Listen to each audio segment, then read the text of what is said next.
बिस्मिल्लाहिर्रहमानिर्रहीम। अस्सलाम वालेकुम नाज़रीन मोहतरम, इससे पहले आप इस कहानी की 180 इकसात सुन चुके हैं।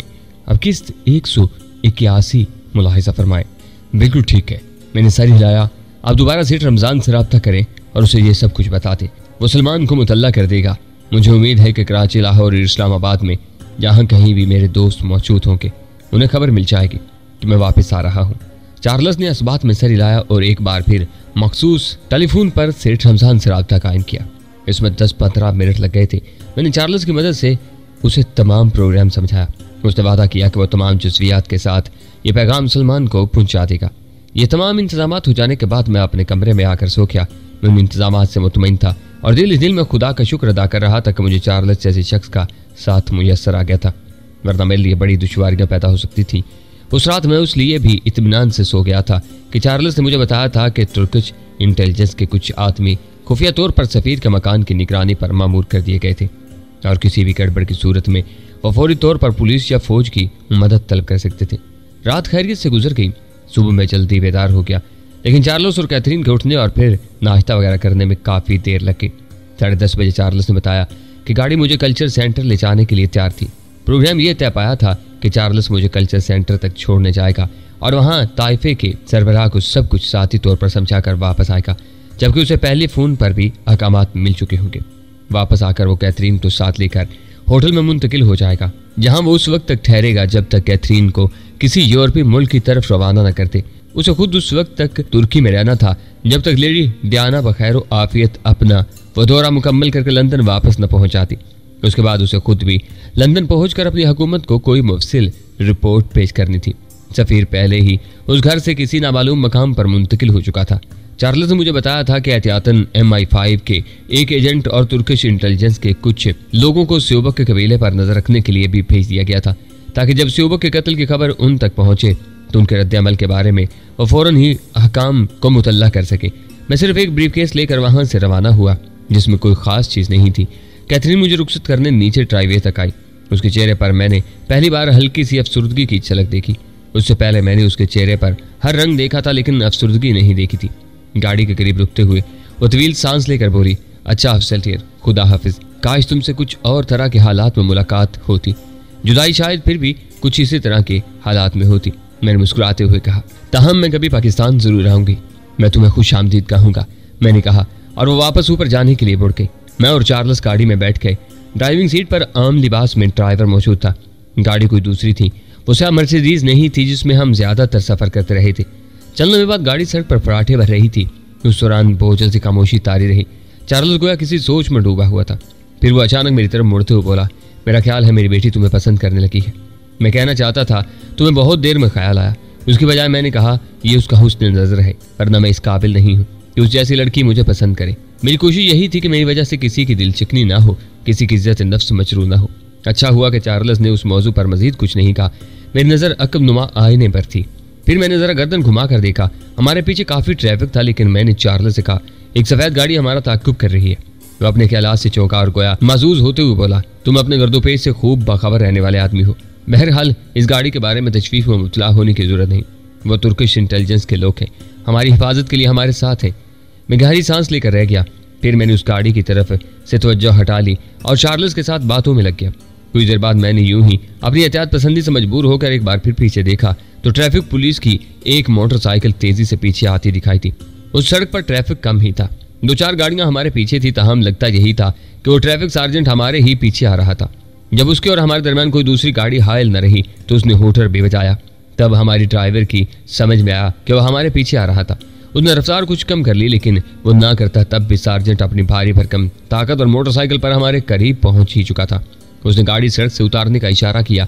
ड्राइवर ने गाड़ी कच्चे में उतार ली और ट्रैफिक सार्जेंट ने किसी फिल्म में हीरो के से अंदाज में मोटरसाइकिल लहरा कर गाड़ी के ऐन सामने ला रुकी और फौरन ही नीचे उतर आया। वो ज्यादा जिस्म नहीं था और वर्दी भी उसके जिस्म पर फिट नहीं थी। कोई ढीली ढाली लग रही थी, लेकिन हरकत उसके नाते बहरहाल स्मार्ट लग रहा था। उसके सर पर हेलमेट भी था जिसे उसने उतारने की कोशिश नहीं की थी। उसका तारीक चश्मा उसके चेहरे की मुनासबत से कुछ बड़ा लग रहा था। हम उसकी आंखें देख तो नहीं सकते थे, लेकिन मेरा अंदाजा था कि शायद उन आंखों में खासी रौनक पाई जाती थी। कम अज कम उसकी चाल तो यही बता रही थी। ड्राइवर गाड़ी से नहीं उतरा था, ताहम उसने एयर कंडीशनर ऑन होने के बावजूद खिड़की का शीशा नीचे कर लिया था। ट्रैफिक सार्जेंट ने खिड़की पर झुकते हुए तुर्की में हतुल इम्कान बारोब लहजे में कुछ कहा। मुझे इतना अंदाजा हो गया कि उसे गाड़ी से नीचे उतरने के लिए कह रहा था। उसका अंदाज बाज पाकिस्तानी ट्रैफिक सार्जेंटों का सा था। मैंने सोचा आखिर तुर्की हमारा बरादर इस्लामी मुल्क है, शायद कुछ जरासीम बरादराना तौर पर उधर चले गए हों। हमारा ड्राइवर भी गालबन कोई आम ड्राइवर नहीं था। उसने ट्रैफिक सार्जेंट के हुक्म पर अमल दरामद के बजाय जलाकर तेजी से तुर्की में कुछ कहा। उसने गालबन यही जानना चाहा था कि आखिर सार्जेंट क्या चाहता था। जवाबन सार्जेंट ने भी तेजी से कुछ कहा। उसने चूंकि अपने हेलमेट का स्टेप भी नहीं खोला था और उसकी ठोड़ी पर प्लास्टिक की टोपी सी चढ़ी हुई थी, इसलिए उसकी आवाज कुछ उस तरह निकल रही थी जैसे दांत बींच कर बोल रहा हो। मुझे अंदाजा हो गया कि ड्राइवर से कागजात तलब कर रहा था और ड्राइवर जानना चाह रहा था कि आखिर उसने ऐसी क्या गलती की थी जो सार्जेंट उसके तहक्कुम में चलाया था। जवाब में सार्जेंट ने पहले से ज्यादा सख्त और अहानत आमेज लहजे में कुछ कहा। शायद उसने किसी मामूली बात को फौरन ही अदा का मसला बना लिया था, जैसा कि उस किस्म की सूरत हाल में अमूमन होता है।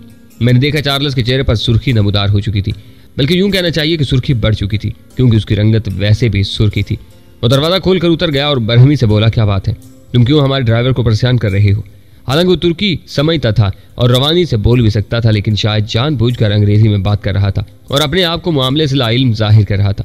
उसका अंदाज एक बारोब शख्स का था, लेकिन ट्रैफिक सार्जेंट उसके रोब में आए बगैर पहले से ज्यादा गुस्से से बोला, तुम्हारे ड्राइवर ने ट्रैफिक कानून की खिलाफवर्जी की है और मेरे साथ बदतमीजी भी की है। तुम लोगों को पुलिस स्टेशन चलना पड़ेगा। अब वो भी अंग्रेजी में बात कर रहा था। तुम्हारा दिमाग सही है? चार्ल्स नहायत तहम्मुल मिजाज शख्स होते हुए भी बरहमी से तकरीबन चीख उठा। ये ड्राइवर 20 साल से इस्तांबुल की सड़कों पर गाड़ी चला रहा है। तुम इसे ड्राइविंग के कानून सिखाने आ गए हो। 20 साल या 40 साल गाड़ी चलाने का मतलब ये नहीं होता कि इंसान कभी ट्रैफिक कानून नहीं तोड़ सकता। ट्रैफिक सार्जेंट घुटराया और चार्ल्स के मध्य मुकाबला आन खड़ा हुआ। अगर उसका कद जरा ऊंचा होता तो शायद वो अपने हेलमेट का छज्जा चार्ल्स की पेशानी से मिला देता। मैं उसके साथ सफर कर रहा हूँ, मैं भी इस्तांबुल के ट्रैफिक कानून से वाकिफ हूँ। मैं देख रहा था उसने किसी कानून की खिलाफवर्जी नहीं की। चार्ल्स ने उसे डांटा, तुम खामखा में मरऊब करने की कोशिश मत करो। मरऊब तो तुम मुझे कर रहे हो, सरकारी काम में मुदाखलत कर रहे हो। तुम्हारे खिलाफ इस सिलसिले में भी कार्रवाई होगी।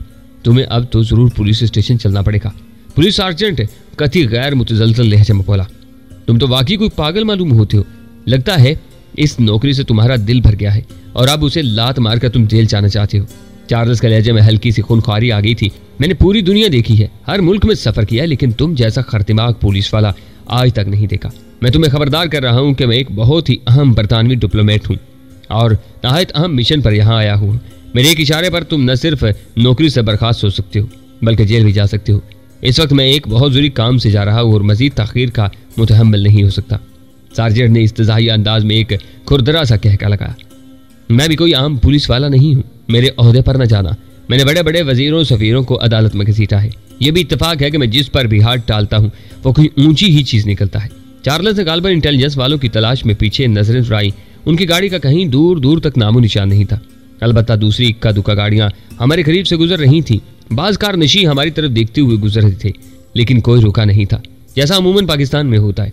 इंटेलिजेंस वाले अगर वहां मौजूद होते तो अब तक उन्हें आगे आ जाना चाहिए था और चार्ल्स की हैसियत की कुछ न कुछ तो परवाह करनी चाहिए थी।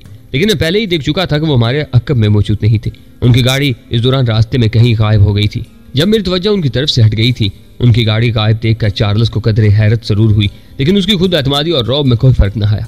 ताहम अब वो गोया उस कंबल नुमाज सार्जेंट से पीछा छुड़ाने के लिए कुछ तहम्मुल से काम लेते हुए ड्राइवर से मुखातिब हुआ, तमरान तुम इसे कागजात और अपना सफारत खाने का कार्ड दिखा ही दो।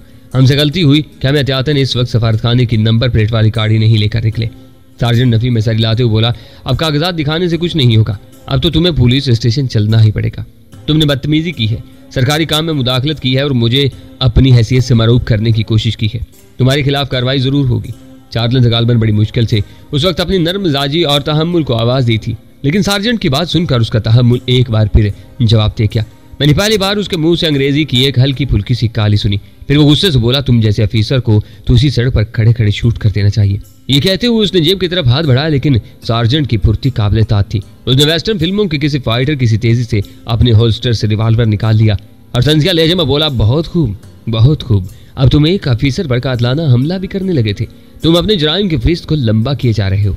चलो बैठो गाड़ी में। उसने अपने रिवाल्वर की नाल चार्ल्स की पसलियों पर टिका दी और उसका रिवाल्वर नहायत फुर्ती से उसकी जेब से निकाल लिया। मेरा ख्याल है एक लम्हे के लिए तो चार्ल्स भी परेशान हो गया था। उसे यकीनन झंझलाहट भी हो रही थी कि अच्छा भला अपने रास्ते पर जाते जाते ये कंबल कहां से आन चिमटा था।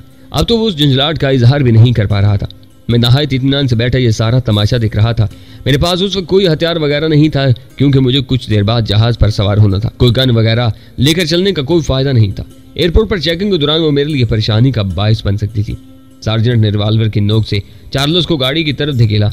चार्ल्स का चेहरा कुछ ज्यादा ही सुर्ख हो गया। शायद किसी अजनबी मुल्क में भी उसकी इतनी बेइज्जती कभी नहीं हुई थी, लेकिन उसने हाथ पांव चलाने की कोशिश नहीं की। वो हाथ पांव चलाने वाला आदमी भी नहीं था। जो कुछ करता था गन के जरिए करता था, और उस वक्त गन उसके पास नहीं रही थी। हेलमेट और बड़े से तारीख चश्मे की वजह से सार्जेंट के चेहरे का बेशतर हिस्सा नजर नहीं आ रहा था, लेकिन जितना नजर आ रहा था उससे अंदाजा हो रहा था कि चार्ल्स ने इस तरह भी उसकी मर्जी के खिलाफ हरकत की तो वो उसे शूट करने में दुरेग नहीं करेगा। चार्ल्स ने भी शायद ये बात महसूस कर ली थी, इसलिए तमाम तर बरहमी के बावजूद उसने मुजाहमत नहीं की। ताहम उसने मुड़कर एक नजर मेरी तरफ जरूर देखा। शायद उसे हैरत थी कि मैं इस मामले में बिल्कुल मुदाखला नहीं कर रहा। उसे नहीं मालूम था कि मेरा ज़हन इस वक्त किसी और जाविये से इस मसले में उलझा हुआ था। चार्ल्स गाड़ी में बैठने लगा तो मैं अपनी तरफ का दरवाजा खोलकर तेजी से बाहर फिसल गया। वो जिस तरह बैठने लगे थे उससे यह जाहिर होता था कि चार्ल्स मेरे और सार्जेंट के दरमियान फंस जाता। मैं ये नहीं चाहता था, मैं चाह रहा था कि सार्जेंट मेरे और चार्ल्स के दरमियान आ जाए। सार्जेंट ने अब तक गोया मेरी तरफ तवज्जो नहीं दी थी, लेकिन मुझे मालूम था कि वो मेरी तरफ से पूरी तरह होशियार था। मेरी गाड़ी से बाहर कदम रखते ही उसके दूसरे रिवाल्वर का रुख मेरी तरफ हो चुका था, जो उसने चार्ल्स की जेब से निकाला था। उसके अपने रिवाल्वर की नाल बदस्तूर चार्ल्स की पसलियों पर रही थी। तुम कहाँ चल दिए मिस्टर? वो बाआवाज बुलंद बोला। अगर तुमने भागने की कोशिश की तो यहाँ तुम्हारी लाश पड़ी नजर आएगी। मैं भाग तो नहीं रहा, मैंने दोनों हाथ उठाते हुए सादगी से कहा। मैं तो गाड़ी से उतर रहा था, मुझे आप बराहे करम यहीं छोड़ दे। मेरा इस गाड़ी से कोई ताल्लुक नहीं, मैं तो सिर्फ इन साहब का मेहमान हूँ, लेकिन मुझे 1 घंटे बाद फ्लाइट पकड़नी है। अगर मैं पुलिस के चक्कर में पड़ गया तो मुझे देर हो जाएगी, मेरी फ्लाइट निकल जाएगी। फ्लाइट के बच्चे चलो गाड़ी में बैठो। तुम कौन हो और इस गाड़ी से तुम्हारा कोई ताल्लुक है या नहीं, ये फैसला पुलिस स्टेशन चलकर होगा। सार्जेंट चीखा। तुम समझ रहे हो मैं तुम्हें यहाँ छोड़कर चला जाऊंगा? तुम्हारी बड़ी मेहरबानी होगी अफिसर, मुझे यहीं छोड़ दो, मैं टैक्सी से चला जाऊंगा। मैंने कदरे इल्तिजाई लहजे में कहा। इसके एवज मैं तुम्हारी मुनासिब खिदमत भी कर सकता हूँ। मैंने जेब की तरफ इशारा किया। मुझे तुम रिश्वत की पेशकश कर रहे हो? उसके लहजे में कुछ और बरहमी आ गई। एक और जुर्म, चलो बैठो गाड़ी में। उसने दूसरे रिवाल्वर की नार मेरी पसलियों पर रख दी। मैंने अपनी सूरत पर बेबसी तारी कर ली और दरवाजा कुछ और खोल दिया। चार्ल्स ने उस वक्त नाराजगी में वही किया जो मैं चाह रहा था, यानी वो पहले गाड़ी में बैठ गया।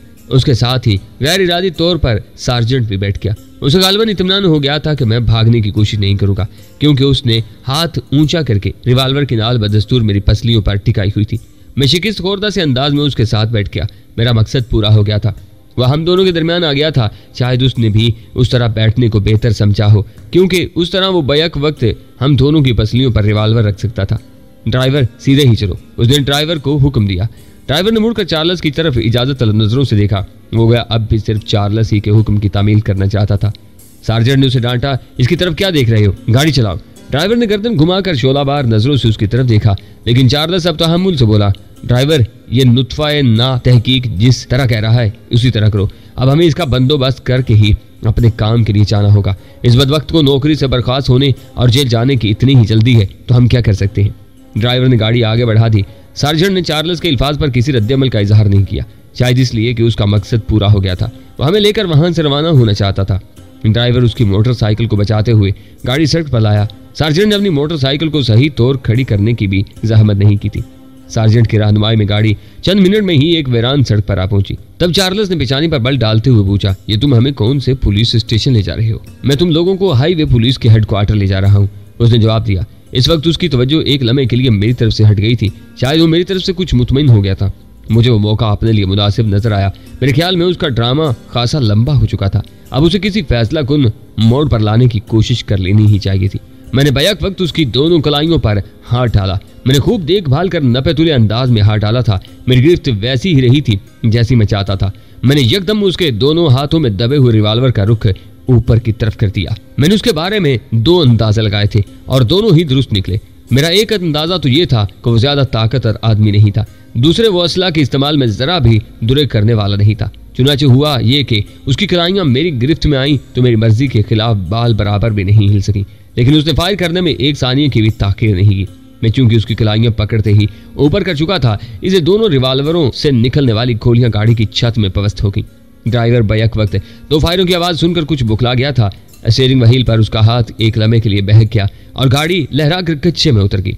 ताहम उसकी हमारत काम आई। उसने गाड़ी को उलटने नहीं दिया और न ही बुखलाकर गाड़ी को दोबारा पक्की सड़क पर चढ़ाने में जल्दबाजी दिखाई। हम तीनों सिमट कर एक तरफ को हो गए, लेकिन सार्जेंट की कलाइयों पर मेरी गिरफ्त में कोई फर्क नहीं आया। दूसरे हिलम में मेरी गिरफ्त इतनी सख्त हो गई थी कि वो दूसरी मर्तबा ट्रैगर भी न दबा सका। मैंने उसे अपने और चार्ल्स के दरमियान इस तरह दबा लिया था कि वो मजीद कोई हरकत भी न कर सका। मैंने उसकी कलाइयों पर अपने हाथों की आहनी शिकंजों का दबाव इतना बढ़ाया कि उसके हाथों से दोनों रिवाल्वर खुद ब खुद निकल कर फर्श पर गिर पड़े। तब मैं उसके दोनों बाजू मोड़कर उसकी पुष्ट पर लिया। प्यारे, अब अगर तुमने जरा भी उछल कूद करने की कोशिश की तो दोनों बाजू कंधों से निकल जाएंगे। मैंने नहायत मुलायमत से उसे खबरदार किया। चार्ल्स ने दोनों रिवाल्वर उठाने में फुर्ती दिखाई और दांत पीस कर बोला, मसला ये है कि मैं अंग्रेज हूँ और बड़ा खानदानी किस्म का आदमी हूँ। कानून का मुहाफिज किसी भी मुल्क का हो, मैं उसे मारने का तसव्वुर नहीं कर सकता, वरना दिल तो यही चाह रहा है कि इस बदबख्त को दोनों रिवाल्वरों से शूट कर दूं। कानून का मुहाफिज, मैं हंसे बगैर न रह सका, लेकिन मेरी हंसी कराह से मुशाबा थी। मिस्टर चार्ल्स, तुम अभी तक इसे कानून का मुहाफिज समझ रहे हो। इस जैसे लोगों की वजह से तो कानून की हालत पतली रहती है। क्या मतलब? चार्ल्स झुककर सही तौर पर उसका चेहरा देखने की कोशिश की। यह हमारा प्यारा दोस्त हमान है। मुझे हरगिज उम्मीद नहीं थी कि इतनी जल्दी इससे दोबारा मुलाकात हो जाएगी और ये तनहा ही हमारे बगल में आन घुसेगा। मैंने हमान को काबू में रखते हुए जवाब दिया। हमान, चार्ल्स बेइख्तियार चीखा। अगर वो इस वक्त बुरी तरह एक तरफ फंसादा होता तो शायद हैरत के मारे उछलकर गाड़ी की छत से जा टकरा था। हाँ, पिछली मर्तबा हमने इसे देखा तो इसके चेहरे पर फ्रेंच कट दाढ़ी और मूंछें थी। इस वक्त ये क्लीन शेप है। हेलमेट और बड़े तारीक चश्मे ने भी चेहरे का काफी हिस्सा छुपा रखा है। शुरू में मैं भी धोखा खा गया था। इसे अपनी आवाज, हत्ता कि अपनी चाल ढाल बदलने में भी कमाल हासिल है। मुझे इसकी सलाहियतों का एतराफ है, लेकिन ये बदबख्त तुम्हारी सलाहियतों का एतराफ नहीं करेगा। हालांकि इसे चाहिए ये अब तुम्हें उस्ताद मान ले, चार्ल्स बोला। ड्राइवर उस वक्त तक पीछे मुड़कर यह देखकर मुतमईन हो चुका था कि वो शख्स हमारे काबू में था। दूसरे लफ्जों में सूरत-ए-हाल हमारे काबू में थी। वो गाड़ी पक्की सड़क पर ले आया था और नहायत सुस्त रफ्तारी से चला रहा था। हमान को यकीन आ गया था कि उसने जरा भी जोर आजमाई की तो उसके दोनों कंधों के जोड़ अलग हो जाएंगे, इसलिए वो साख्त होकर बैठ गया था। सीट के नीचे उसकी दोनों टांगे भी मैंने एक टांग के नीचे फंसा ली थी। वो पुरस्कून लहजे में बोला, डियर चौधरी, मुझे भी पिछली मुलाकात में अंदाजा हो गया था कि तुम एक ताकतवर आदमी हो, लेकिन मेरी गलती ये थी कि मैंने इस बात को अहमियत नहीं दी। मेरा ख्याल था कि आज के दौर में जिस्मानी ताकत की कोई अहमियत नहीं, सिर्फ हथियार अहम होते हैं। लेकिन आज मुझे एहसास हुआ है कि कभी कभी जिस्मानी ताकत भी काम आ जाती है। मेरे बाजू छल हो चुके हैं और हाथ टूटे जा रहे हैं। मेरे बाजू छोड़ दो, मैं तुम्हारे लिए कोई मसला पैदा नहीं करूंगा। मैं अपनी शिकस्त तस्लीम करता हूँ। सॉरी, मैं तुम्हारी इस मोहब्बत भरी दरख्वास्त पर अमल नहीं कर सकता। तुम उम्र यार के कबीले से मालूम होते हो। मैं तुम्हारी दरख्वास्त पर अमल करके पछताना नहीं चाहता। तुम बहुत ही गैर मायारी और कमीने किस्म का दुश्मन हो। वह हल्की सी कराह के साथ बोला, तुमने मुझे कब पहचाना? मैंने तुम्हें जल्द ही पहचान लिया था, लेकिन उसका इजहार नहीं होने दिया। मैं चाहता था कि मक्खी पूरी तरह मकड़ी के जाल में आन फंसे। मैंने जवाब दिया, इसलिए मैंने अपना रवैया ऐसा ही रखा जैसे मैं तुम्हें पुलिस सार्जेंट ही समझ रहा हूँ और वाकई तुमसे जान छुड़ाने की फिक्र में हूँ। अफसोस कि मुझे तुम्हारे इस रवैये पर हकीकत का गुमान गुजरा। मैं तुम्हें अपने से बड़ा एक्टर तस्लीम करता हूँ। अब तो मेरे बाजू छोड़ दो। वो कहा, मुझे खुद को एक्टर तस्लीम करवाने का कतन कोई शौक नहीं। तो मुझे बाजू छोड़ने के लिए कह रहे हो? मैं तो अभी मिस्टर चार्ल्स से तुम्हारी टांगें भी बंधवाऊंगा। मैंने कहा, अगर ये गड़बड़ करे तो मैं कम अज कम इसकी दोनों टांगों में तो गोली मार सकता हूँ ना? चार्ल्स ने इजाजत तलब अंदाज में पूछा। नहीं, अब ये इस तरह हाथ आ गया है तो मेरी कोशिश यही होगी कि हम इसके जिस्म पर खराज तक डाले बगैर इसे तुर्की की हुकूमत के हवाले कर दें, और अगर तुम चाहो तो इसे स्मगल करके बरतानिया भी ले जा सकते हो। ये तुम्हारी हुकूमत का भी मुजरिम है। वहाँ इसका जो मुनासिब समझो हशर कर देना। फिलहाल मैं इसके साथ खून खराबा नहीं चाहता, बशर्ते कि ये मुझे इस पर मजबूर न कर दे। मेरे बारे में इतने लंबे प्रोग्राम मत बनाओ। हमान कदरे इत्मीनान से बोला, तुम्हारे हक में बेहतर यही है कि मुझे छोड़ दो, वरना नुकसान उठाओगे। मैं इस किस्म की सूरत हाल का पेश की बंदोबस्त करके चला था। कैसा बंदोबस्त? चार्ल्स ने फौरन पूछा। ये तो कुछ देर तक तुम्हें खुद ही पता चल जाएगा। वो बेपरवाही से बोला।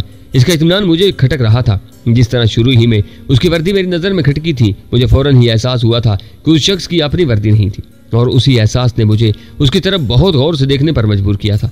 मालूम नहीं किस बेचारे ट्रैफिक सार्जेंट की शामत आई होगी जिसे उसने वर्दी और मोटरसाइकिल वगैरह से महरूम किया होगा। मालूम नहीं वो उस वक्त कहाँ और किस हाल में होगा। मैंने बेपरवाही से कहा, जिस तरह हमने तुम्हें देख लिया है इस तरह तुम्हारे बंदोबस्त को भी देख लेंगे। मैं मुड़कर देख चुका था, हमारे पीछे कोई गाड़ी नहीं थी। फिर मैंने चार्ल्स से पूछा, क्या हम कल्चरल सेंटर की तरफ जा रहे हैं? नहीं, चार्ल्स जवाब दिया, और ड्राइवर से कहा, गाड़ी वापस मोड़ो। गाड़ी सही तौर पर वापस मोड़ने की नौबत नहीं आई। ड्राइवर अभी यू टर्न नहीं ले पाया था कि सामने से गहरे सब्ज रंग की एक गाड़ी आंधी तूफान की तरह नमूदार हुई। उसके ब्रेक चिरचिराए और उसने तिरछी होकर हमारी गाड़ी का रास्ता रोक लिया। मैं उस खिड़की से एक गन की नाल बाहर आते देख चुका था और ज्यादा इम्कान यही था कि वो सब मशीन गन की नाल थी। उस तरफ की खिड़की में मुझे दाढ़ी वाले एक शख्स की झलक नजर आई। गाड़ी में गालबन सिर्फ 2 ही अफराद मौजूद थे, दूसरा ड्राइव कर रहा था, लेकिन उनकी तादाद के बारे में यकीन से कुछ नहीं कहा जा सकता था क्योंकि बाकी तमाम खिड़कियों के शीशे चढ़े हुए थे और विंड स्क्रीन समेत तमाम शीशे गहरे रंग के थे। मुझे सामने से ऐसी किसी गाड़ी के आने की तवक्को नहीं थी। मैं सिर्फ यही देखकर मुतमईन हो गया था कि हमारे ताक़ुब में कोई गाड़ी नहीं थी। ताहम मैं उस गाड़ी की आमद का अंदाज देखते ही खटक गया था और मुझे बर वक्त एहसास हो गया था कि वो हमान के साथियों की गाड़ी हो सकती थी। मेरा ज़हन उस वक्त कंप्यूटर की तरह काम कर रहा था। चार्ल्स के हाथों में 2 रिवाल्वर थे, लेकिन उस किस्म के हालात में मुझे उससे कोई खास उम्मीद नहीं थी। जब बिजली किसी तेजी के कुछ कर गुजरने की जरूरत होती थी, मेरे लिए उसके हाथ से कम एक रिवाल्वर ले लेना जरूरी था, लेकिन उसके लिए मुझे हमान के बाजू छोड़ना पड़ते। मैंने सोचा कि बाजू छोड़ने से पहले उसके कंधों के जोड़ अलग ही कर दूं ताकि वक्ती तौर पर कम वो तो माजूर हो जाए और जो कुछ होने वाला था उसमें कोई खास किरदार अदा न कर सके। लेकिन उसका जहन भी यकीनन कंप्यूटर ही की तेजी से काम कर रहा था। उसने तो यकीनन गाड़ी को दूर से देखते ही फैसला कर लिया था कि उसे क्या करना था। मैं तो शायद उसके 2-3 सेकंड बाद गाड़ी की तरफ से खबरदार हो सका था, उससे पहले कि मैं हमान के बाजुओं पर दबाव बढ़ा था। उसने गर्दन टेढ़ी करके उस तरह मेरे जबड़े पर टक्कर रसीद की कि उसके बाजुओं पर दबाव बढ़ने नहीं पाया। उसके सर पर हेलमेट था और उसने उसका पूरा फायदा उठाया।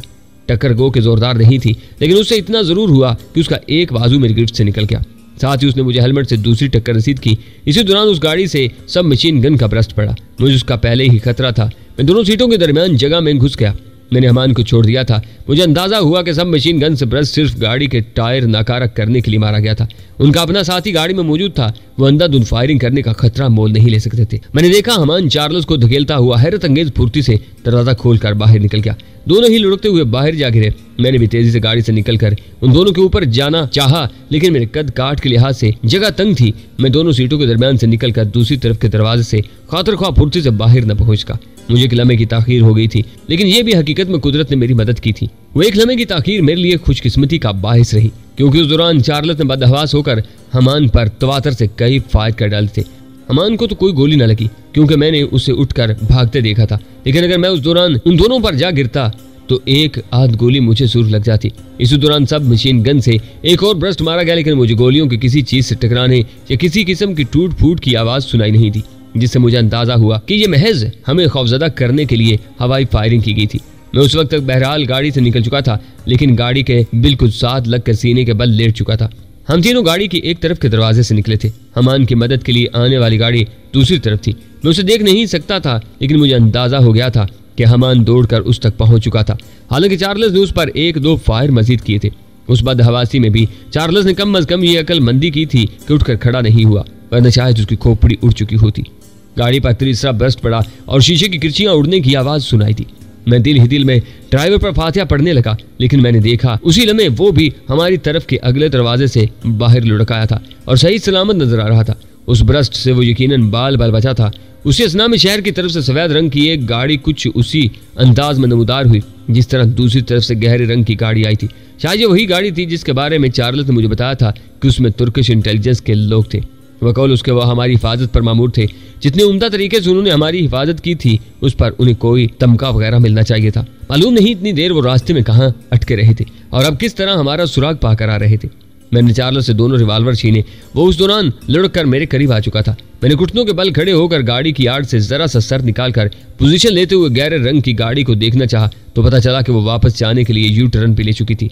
टायरों की चिड़चिड़ाहट सुनाई थी। उसका पिछला दरवाजा खुला था। हमान आधा अंदर था और आधा दरवाजे पर लटका हुआ था और गाड़ी के टर्न लेने की वजह से झूल कर रह गया था। मैंने बैक वक्त दोनों रिवाल्वरों से उस पर फायर किए, मगर उस वक्त तक वो गाड़ी में घुस चुका था और दरवाजा बंद हो चुका था। शायद गोलियां गाड़ी पर कहीं लगी हूँ, लेकिन मैं उसके बाद कुछ भी नहीं देख सका क्योंकि मैं फौरन ही दोबारा गाड़ी की आड़ में हो गया था। मेरे तवक्को के ऐन मुताबिक जवाबन सब मशीन गन का ब्रस्ट आया था। गाड़ी की हालत कुछ और तबाह हो गई। मेरे अब मजीद कोई कोशिश करने का फायदा नहीं था क्योंकि दोनों रिवाल्वर खाली हो चुके थे। सफेद गाड़ी तूफानी रफ्तार से हमारे करीब पहुंच चुकी थी, लेकिन उसके ड्राइवर ने वहां रुकने के बजाय गहरे सब्ज रंग की गाड़ी का ताक़ुब करने का फैसला किया था। वो तेजी से हमारे करीब से गुजरती चली गई। मैंने उसकी एक खिड़की से किसी को सर निकाले रिवाल्वर से फायर करते देखा। मैं उस वक्त सब्ज गाड़ी को नहीं देख पा रहा था, लेकिन मेरा अंदाजा था कि वो काफी दूर जा चुकी थी। दूसरे लम्हे हल्की मशीन गन की तड़तड़ाहट फिर गूंजी। एक टायर फटने का धमाका सुनाई दिया। उसके बाद खामोशी छा गई। मैं, चार्ल्स और ड्राइवर कुछ ज्यादा ही सुकर सिमट कर गाड़ी के अक में दुबके रहे। चंद लम्हे बाद आखिर मैंने जरा सर निकालकर सड़क की तरफ देखा और मायूसी से गहरी सांस लेकर रह गया। तकरीबन 100-150 गज आगे सड़क के दूसरी तरफ नशीब में वो सफेद गाड़ी खतरनाक हद तक तिरछी हुई खड़ी थी। उसके आगे टुंड मुंड सा एक दरख्त था। शायद वो उस दरख्त से टकरा चुकी थी। ताहम उम्मीद अफजा बात ये थी कि गाड़ी के दरवाजे खुले थे और 4 अफराद करीब खड़े चारों तरफ से उसका जायजा ले रहे थे। सब्ज गाड़ी का दूर दूर तक कहीं पता नहीं था। एक लम्हे के लिए मेरी तबीयत में हल्का सा इज़्मिहलाल आ गया। ये तमाम मार्का राइज सिर्फ चंद सेकंड में खत्म हो गई थी। सब कुछ उससे भी कहीं ज्यादा तेजी से हुआ था जितनी तेजी से किसी एक्शन फिल्म के मंजर में होता है। मुझे उस ख्याल से हल्की सी अफसुर्दगी का एहसास हो रहा था कि सब कुछ अजीब से अंदाज में शुरू हुआ था और अजीब से अंदाज में ही खत्म हो गया था। हमान कुछ अजीब बेवकूफाना से अंदाज में ही हमारे काबू में आ गया था। सूरत हाल मुकम्मल तौर पर हमारे हक में थी। शायद हमान की वर्दी में कोई हिसास आला पोशीदा रहा हो जिसके जरिए उसके साथी कहीं सब्ज गाड़ी में बैठे हमारी गुफ्तगू सुन रहे हों और उसी लिए बर वक्त उसकी मदद को आन पहुंचे हो, या फिर शायद सब कुछ किसी हद तक उनकी प्लानिंग के मुताबिक हुआ था। फर्क सिर्फ ये था कि जिस तरह हम हमान को काबू में रखने में नाकाम रहे थे उसी तरह वो भी हमें अगवा करके ले जाने में कामयाब नहीं हो सके थे। शायद सफेद गाड़ी की आमद का उस हद तक फायदा जरूर हुआ था कि हमान और उसके साथियों ने फौरी तौर पर निकल जाने का फैसला किया था, वरना शायद वो मजीद रुकते और उस मुख्तसर से मार्के को फैसला कुन बनाने की कोशिश करते, हमें साथ ले जाने या वहीं हलाक करने की कोशिश करते। मेरे ख्याल में अगर 2 आदमी एक सब मशीन गन या कुछ और हथियारों के साथ हमान की मदद के लिए आन भी पहुंचे थे तो ये कोई ज्यादा अहम बात नहीं थी। काबू में आए हुए शिकार को इस तरह हमारे हाथ से निकलना नहीं चाहिए था, लेकिन शायद मैं खातिर ख्वाब फुर्ती का मुजाहिरा नहीं कर सका था, सिचुएशन से सही तौर पर निपट नहीं सका था। फिर मैंने ये सोचकर अपने आप को तसल्ली दी कि किस्मत हमेशा मुस्बत मकासद रखने वालों पर ही मेहरबान नहीं रहती, कभी कभी वो बुरे लोगों पर भी मेहरबान हो जाती है। शायद कुदरत ने अपने उस अमल को ढील देना करार दिया है। उसमें कुदरत की न जाने कितनी मसलहतें कार फरमा होती हैं। फिर एक बात यह भी थी कि अमान मेरे लिए इतना अहम मसला नहीं था, बल्कि वो सिरे से मेरा मसला ही नहीं था। मुझे उसमें अपनी ज़हनी और जिस्मानी तवानाई सर्फ करने की जरूरत नहीं थी और ना ही मेरे गमज़दा होने की कोई तुक बनती थी। मुझे तो अब सिर्फ यही फिक्र करनी चाहिए थी कि जल्द अज जल्द और बखैर व आफियत पाकिस्तान रवाना हो जाऊं। मैंने चार्ल्स और ड्राइवर को बताया कि उन्हें गाड़ी के अक़ब से निकल आना चाहिए। हम तीनों तेज तेज कदमों से चलते हुए सफ़ेद गाड़ी तक पहुंचे। उसका एक टायर ब्रस्ट हो चुका था और शायद उसी की वजह से वो लहरा कर नशेब में उतरी थी। गाड़ी की पोजीशन बता रही थी कि वो उलटते उलटते बची थी, क्योंकि उस वक्त उसकी रफ्तार बहुत तेज थी। वो चारों अफराद जो गाड़ी के गिर्द खड़े थे उनके चेहरों पर खफीफ सी खजालत के आसार दिखाई दे रहे थे। उनमें से एक के हाथ में भारी सर्विस रिवाल्वर था, बाकी तीनों खाली हाथ नजर आ रहे थे। कहाँ मर गए थे तुम लोग? चार्ल्स ने रिवाल्वर वाले को मुखातिब किया। शायद मेरी सहूलत के लिए वो उनसे अंग्रेजी ही में बात कर रहा था। उस खबीस ट्रैफिक सार्जन ने हमारी गाड़ी को ओवरटेक करते हुए ऐन करीब से गोली मारकर हमारी गाड़ी का एक टायर ब्रस्ट कर दिया था। रिवाल्वर वाले ने बताया हमें व्हील बदलने के लिए रुकना पड़ा, अब ये दूसरा टायर ब्रस्ट हो गया है। तुम व्हील बदलने के बजाय कोई चलती गाड़ी नहीं पकड़ सकते थे? चार्ल्स जब जरा कम नागवारी से पूछा। किसी की निजी गाड़ी छीनना या उसे जबरदस्ती साथ लेना हमारे ख्याल में मुनासिब नहीं था, रिवाल्वर वाले ने जवाब दिया। चार्ल्स एक लम्हे के लिए खामोश हो गया, फिर वो बोला, तुम लोगों के पास कुछ असला वगैरह भी था या नहीं? गाड़ी में 2 गन्ने थी, लेकिन हमें उनके इस्तेमाल का मौका नहीं मिला। रिवाल्वर वाले के लहजे में रुखाई आती जा रही थी। चार्ल्स ठंडी सांस लेकर रह गया। चार्ल्स घड़ी देखते हुए बोला, अब हम वापस कैसे जाएंगे? दोनों गाड़ियां बेकार हो चुकी हैं। तुम्हारा स्पेयर व्हील पहले ही काम आ चुका है। उसने मुस्तरिब अंदाज में इधर उधर देखा। मुझे मिस्टर चौधरी को कल्चर सेंटर पहुंचाना था। इनके फ्लाइट में ज्यादा वक्त नहीं है और इन्हें इससे पहले बहुत सी तैयारियां भी करना थी। मैं देख रहा था कि वो एक सुनसान सड़क थी। अभी तक वहां से कोई गाड़ी गुजरती दिखाई नहीं दी थी। हमारी गाड़ी के 3 टायर ब्रस्ट हो चुके थे। एक लम्हे के लिए मुझे कुदरे मायूसी का एहसास हुआ। शायद मेरा आज पाकिस्तान पहुंचना कुदरत को मंजूर नहीं था। अचानक हमारी गाड़ी का ड्राइवर बोला, ये दोनों गाड़ियां बेशक मुख्तलिफ है मगर कंपनी एक ही है। इनके व्हील्स का साइज और साख्त एक ही है।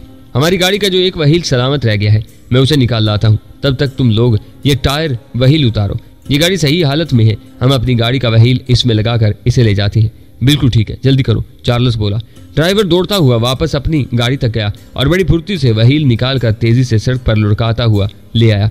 इस दौरान इंटेलिजेंस वालों की सफेद कार का व्हील निकाला जा चुका था। सफेद गाड़ी दरख्त से भी टकराई थी, लेकिन ये नहायत मामूली टक्कर थी। जल्दी व्हील तब्दील हो गया और सफेद गाड़ी हमारे ड्राइवर ने संभाल ली। हमान की जगह 2 इंटेलिजेंस वाले हमारे साथ हो गए। 2 वहीं तबाहशुदा गाड़ी के पास रुक गए। हम नहायत तेज रफ्तारी से वापस रवाना हुए। रास्ते में कोई खास वाकया पेश नहीं आया। कल्चर सेंटर की इमारत खासी बड़ी और खूबसूरत थी। हस्पानवी और तुर्की तर्ज तामीर का इम्तजाज उस हवेली नुमा इमारत को मुनफरिद बना रहा था। पुरानी होने की वजह से उसमें उस शान शकूक की झलक भी थी जो शाहाना और नीम शाहाना किस्म की इमारतों में दिखाई देती है। पहले शायद उस इमारत का मसरफ कुछ और रहा हो, लेकिन अब ये कल्चरल सेंटर के तौर पर इस्तेमाल हो रही थी। उसकी चार दीवारी में एक सरसब्ज और तवीलो अरीज लान भी मौजूद था, जिस पर इधर उधर मुख्तलिफ उम्रों के मर्दों और औरतों की टोलियां बिखरी हुई थी। मैं चार्ल्स की रहनुमाई में शाहाना तर्ज के एक बहुत बड़े हाल में पहुंचा, जहां बड़ी गहमा गहमी नजर आ रही थी। चारों तरफ कमरों के दरवाजे थे जिनसे लोग हाल में आ जा रहे थे। उनमें औरतें मर्द सभी थे। उनमें से बाज अजीब से लिबास में थे, लंबे लंबे भारी भरकम गाउन जिन पर नीचे की तरफ लंबी लंबी झालरें लगी हुई थी, गले में मोटी मोटी मालाएं और सर पर तुर्की टोपी, पैरों में कुछ इस किस्म के लंबे लंबे जूते जैसे उमूमन बर्फानी इलाकों में रहने वाले पहनते थे। हाल में एक तरफ बहुत से बैग रखे थे। चार्ल्स के साथ मैं ऊपर की मंजिल पर एक ऑफिस नुमा कमरे में पहुंचा। यहाँ भी कई अफराद मौजूद थे और बड़ी सरगर्मी नजर आ रही थी। सामने शीशे के कैबिन में तराशीदा भूरे बालों वाली एक लड़की सर झुकाए तुंदही से कुछ टाइप कर रही थी। चार्ल्स ने एक शख्स से किसी के बारे में कुछ पूछा। उसने एक शख्स की तरफ इशारा किया। सुर्ख सफेद सा वो दुबला पुतला नौजवान सूट में था और किसी दूसरे की मेज पर कोने में टेलीफोन कान से लगाए बैठा था। उसके चेहरे पर पसीने के कतरे झिलमिला रहे थे। वो बड़े जोरों शोर से किसी के साथ बातचीत में मसरूफ था और बड़े तवातुर से हाथ हिलाते जा रहा था। हमारी खुशकिस्मती थी कि हम उस तक पहुंचे तो उसने गुफ्तगू खत्म करके रिसीवर रख दिया। वो गालबन उठकर तेजी से कहीं जाने ही लगा था कि चार्ल्स ने उसे अपनी तरफ मुतवज्जा किया और अपना तारुफ करवाया। उसका गोया सिर्फ तारुफ करवाना ही काफी था। उसने गर्मजोशी से चार्ल्स से मुसाफा किया और फौरन ही मेरा सरतापा जायजे लेते हुए बोला, गालबन ये मिस्टर अफजल चौधरी हैं। वो फ्रांसीसी लहजे में अंग्रेजी बोल रहा था। चार्ल्स ने इस बात में सरी लाया और मुझे बताया, ये साहब तुर्की के उस सकाफती ताइफे के मैनेजर हैं जिसमें तुम्हें शामिल होकर जाना है। इनका नाम कुनान है।